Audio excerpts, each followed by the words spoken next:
রাধে রাধে সবাইকে, কেমন আছো বন্ধুরা? Good morning. তো আজকে ভাবলাম অনেকদিন বাদে তোমাদের সাথে একটা ভিডিও শেয়ার করি। সেটা হচ্ছে আমার গ্রাম বাংলার আমার গ্রাম্য পরিবেশ।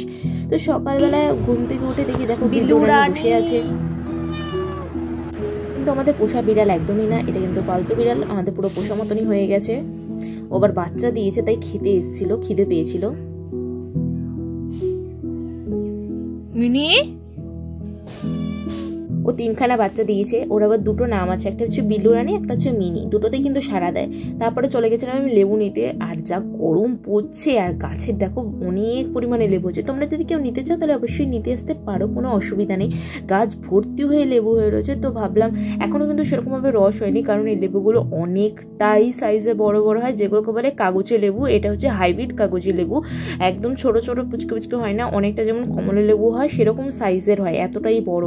তো যেহেতু গরম পড়ছে তাই ভাবলাম একটু লেবুর জল করবো, লেবুর শরবত, লেবু, তারপর একটু বিট নুন, একটু পুদিনা পাতা যেহেতু আমার বাড়িতেই রয়েছে সেগুলো দিয়ে করবো। আর এত কাটা না, কাটাগুলো গায়ে লাগলে জ্বালাও করে এবং চুলকায়ও।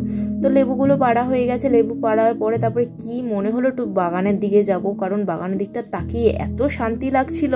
দেখো, এটা হচ্ছে আমাদের বাগানের দিকে। দেখো কত পরিমাণে আনারস গাছ বোনা হয়েছে, আর সব কটার মধ্যে আনারস হয়েছে প্রত্যেকটা গাছে।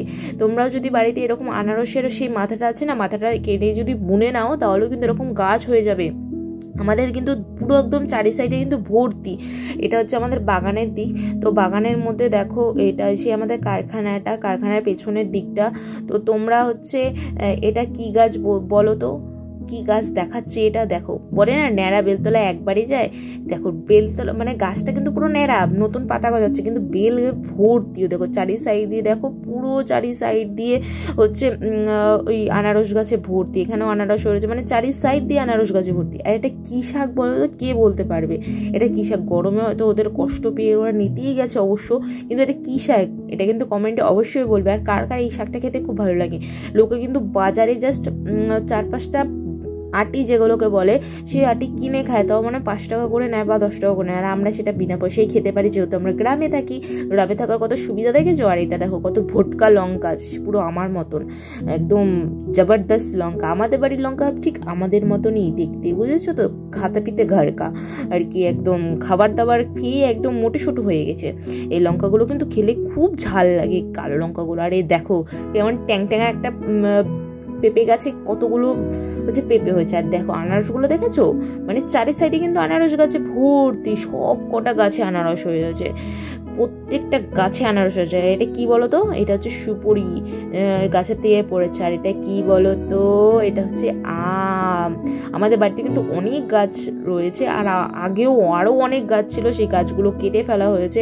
এটা কি গাছ আমি জানি, এটা কি গাছ বুনেছে আমার জানা নেই। এটা হয়তো কোনো ফুল গাছ হতে পারে, যেটা হচ্ছে টাইম ফুল গাছ বলে, সেগুলো হতে পারে, আমার ঠিক জানা নেই ওটা কি গাছ। এই দেখো আম, ঝরে ঝরে সব আম পড়ে যায় বৃষ্টি না হওয়ার কারণে। একটা আমও গাছে থাকছে না, ছোট ছোট আম, সব আম পড়ে গিয়ে পচে যাচ্ছে বা পচে গিয়ে পড়ে যাচ্ছে, বেশি বড় হতে পারছে না। আর এটা দেখো, এটা হচ্ছে আমাদের বাড়িতে, এটা কি গাছ বলতে পারবে? এটা হচ্ছে পান পাতা গাছ, আমাদের বাড়িতেই কিন্তু বোনা। কত হয়ে গেছে দেখেছো? আমাদের কিন্তু পান পাতা কিনতে হয় না, আমরা এখান থেকে তুলে নিয়ে যাই। দেখো আরও শাক, আমাদের বাড়িতে এখানে ওখানে শাক ডাটা গাছ কিন্তু ভর্তি হয়ে থাকে। আর জায়গাটা অনেকটাই বড়, চারি সাইডে ডাঁটা শাক গাছ, নানান রকমের শাক, এগুলো সব থাকেই। সুপুরি গাছ।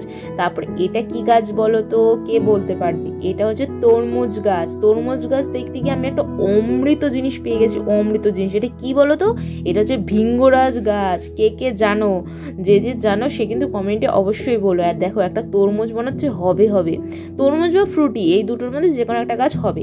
আরেকটা জিনিস দেখাচ্ছি, দেখো এটা তো হচ্ছে আমার বড় মার যে ঘরটা, আমার বড় মার ঘরের পেছনে দিকে কেমন ট্যাংট্যাঙা গাছ দেখেছো? গাছের মধ্যে আবার দুটো পেঁপেও হয়েছে, কি আর বলবো।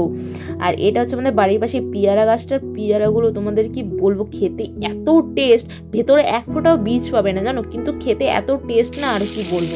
তবে সন্ধ্যা হয়ে গেছে, সন্ধ্যাবেলা দোকানে বসেছিলাম। এটা হচ্ছে চিকেন বল, যেগুলো আমার বাড়িতেই বানানো।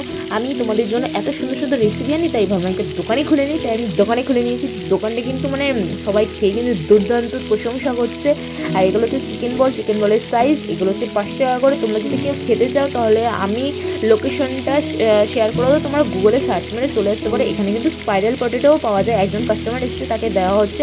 আমি মাকে বললাম, মা তুমি একটু ভিডিওটা করো, আমি ভিডিওটা করছি, তুমি একটু ধরো, কাজটা করো। তারপর রাত্রেবেলা হয়েছিল, গাছে জল দিচ্ছিলাম, কারণ সারাদিন যা রোদ যাচ্ছে কয়দিন ধরে, প্রায় 45 থেকে 66 ডিগ্রি পর্যন্ত রোদ হচ্ছে, মানে এত পরিমাণে রোদ দিচ্ছে না, গাছগুলো পুরো নেতিয়ে যাচ্ছে। আর গাছপালা যত বনবে ততই ভালো। দেখো এখানে সব গাছপালায় জল দেওয়া হয়ে গেছে। তারপর একটু ছাদে বসেছিলাম, কারণ এত সুন্দর হাওয়া দিচ্ছিল না, আর মনে হচ্ছিল না নিচে যাই, এত পরিমাণে আলো হচ্ছিলো। দেখো আমার মুখটা পুরো ঝলসে গেছে, এত পরিমাণে আলো হচ্ছিলো। তোমাদের দেখাচ্ছি, দেখো কি সুন্দর হাওয়া দিচ্ছে। পুরো ছোটোবেলার স্মৃতি মনে পড়ে যাচ্ছে, যখন কারেন্ট চলে যেত তখন এরকম মিষ্টি মিষ্টি হাওয়া দিত, আমরা বসে বসে গল্প করতাম, এত ভাল লাগছিল না সেই জিনিসটা ফিল করে। তারপরে দেখো রাতে পূর্ণিমার আকাশের চাঁদ, এত ভাল লাগছিলো। ভিডিওটা যদি ভালো লাগে থাকে চ্যানেলটাকে সাবস্ক্রাইব অবশ্যই করে যাবে। দেখা হচ্ছে নেক্সট ভিডিওতে। টাটা, ভালো থাকবে সবাই।